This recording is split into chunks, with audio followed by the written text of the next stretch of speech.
ሰላም ጤና ይስጥልን ክቡራን የዩቲዩብ ቤተሰቦች፣ የሰዓቱን አጫጭር መረጃዎች እየቀርብ ያለው እስከ ፍጻሜው አብራችሁን ቆዩ።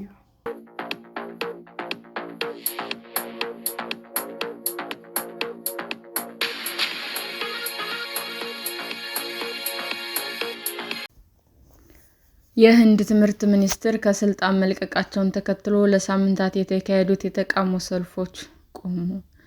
የህንድ ትምህርት ሚኒስትር ዳርሜንደር ፕራዳን ከስልጣን ከለቀቁ ከሰዓታት በኋላ ለ5 ሳምንት የዘለቀው የተቃውሞ ሰልፍ ተቋረጠ። የህንድ ኮከሮች ጃንታ ፓርቲ የሚኒስትሩን ከስልጣን መልቀቅ ለዲሞክራሲ ድል ነው ሲልም ጠርቶታል። በሺዎች የሚቆጠሩ ሰልፈኞች ደስታቸውን በዴልሂ ዋና የተቃውሞ ስፍራ በሆነው በጃንተር ማንተር መግለጻቸውን ቀጥለዋል።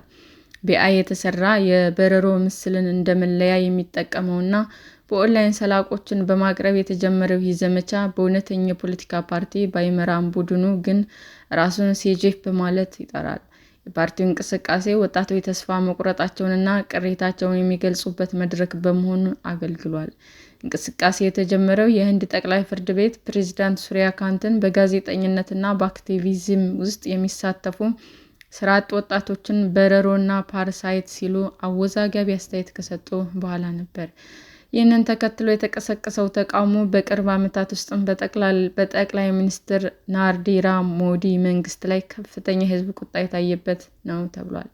ሰኞ ዕለት ወደ ፓርላማ ለመሄድ የሞከሩ የተቃውሞ ሰልፈኞች ላይ ፖሊስ እርምጃ በመውሰዱ በርካታ ሰዎችም ቆስለዋል።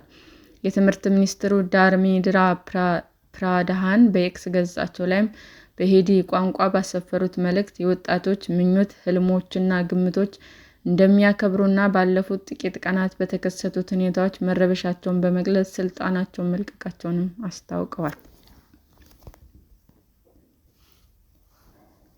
በጃንተር ማንተር እና በመላ ሀገሪቱ ያለው ሁኔታ ከግምት ውስጥ በማስገባት ጸረ ብሔራዊ ኃይሎች እንዳይጠቀሙበት ለመከላከል ብሔራዊ አንድነትን ለመጠበቅ የአንድ ህንድ ተማሪ የወደፊት ዕጣ ፈንታ በሕግ ውስብስብ ጉዳዮች ውስጥ አለመግባቱን ለማረጋገጥና ልጆቻችን ጊዜያቸውን በትምህርት እንዲያሳልፉና የሥራ ሕይወታቸውን በመገንባት ላይ እንዲያተኩሩ ለማድረግ የሥራ መልቀቂያዬን ለጠቅላይ ሚኒስትሩ አስገብቻለሁ ሲሉም ጽፈዋል።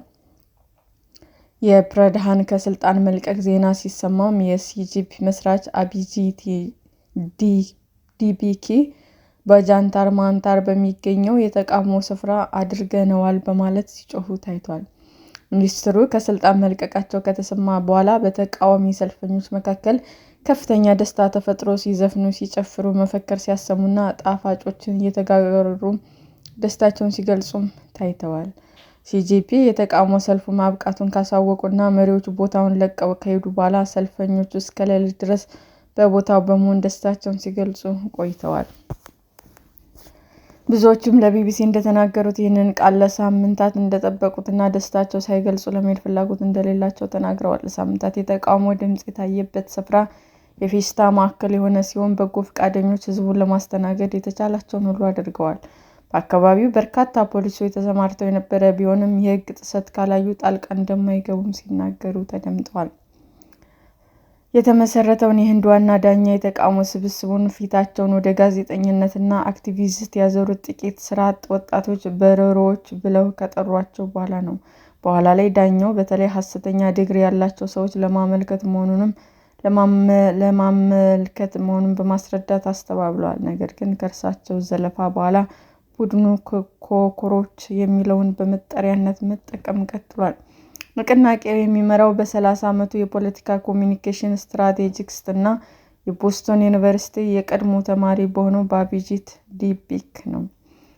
ሲጄፒ በፍጥነት በኢንስታግራም ላይ 26 ሚሊዮን ተከታዮችን በማፍራት የተቃውሞ ምልክት ሆነ። በህንድ የትምህርት ስርዓት ላይም ማሻሻያዎች እንዲደረጉ፣ የፈተና ወረቀቶች አሹልኮ በማውጣት ረገድ የበለጠ ተጠያቂነት እንዲሰፍንና የፕራዳን ከስልጣን መልቀቅንም ጠይቋል። አክቲቪስትና የትምህርት ባለሙያ የሆነው ሶናም ዋንግቹክ እንደ አውሮፓውያን አቆጣጠር ሰኔ 28 ላይ ተቃውሞውን ሰልፈኞችን ከተቀላቀሉ በኋላና ጥያቄዎቻቸውን ለመደገፍ ላልተወሰነ ጊዜ የረሃብ አድማ ከጀመረ በኋላ ሰልፉ ዓለም አቀፍ ትኩረት ስቧል። ህንዳዊ አክቲቪስትና ሶናም ዋንግቹክ የትምህርት ስርዓት ማሻሻያ እንዲደረግ የጠየቁ ወጣቶችም ተቃውሞ በመደገፍ የጀመረው የረሃብ አድማ 26 ቀናት በኋላ ቆሟል። ሶናም ስር በመባል የሚታወቀው ዋንግቹክ በተለያዩ ጉዳዮች ረዥም ሰዓት የፈጀ ድርድር ከተደረገ በኋላ እንዲሁም በሀገሪቱ ሊኖር የሚችል ግጭትን ለመቀልበስ በሚል የረሃብ አድማውን ማቆሙን በኤክስ ገጹ አስታውቋል። ከአንድ ወር በላይ የዘለቀው ወጣቶች የሚመራ የተቃውሞ እንቅስቃሴ ከትምህርት ሚኒስትርነት እንዲወርዱ ሲጠይቁ የነበሩ ዳርሜንድራ በርዳን ከስልጣን መልቀቃቸውን ያስታወቁት ቅዳሜ ዕለት ነበር።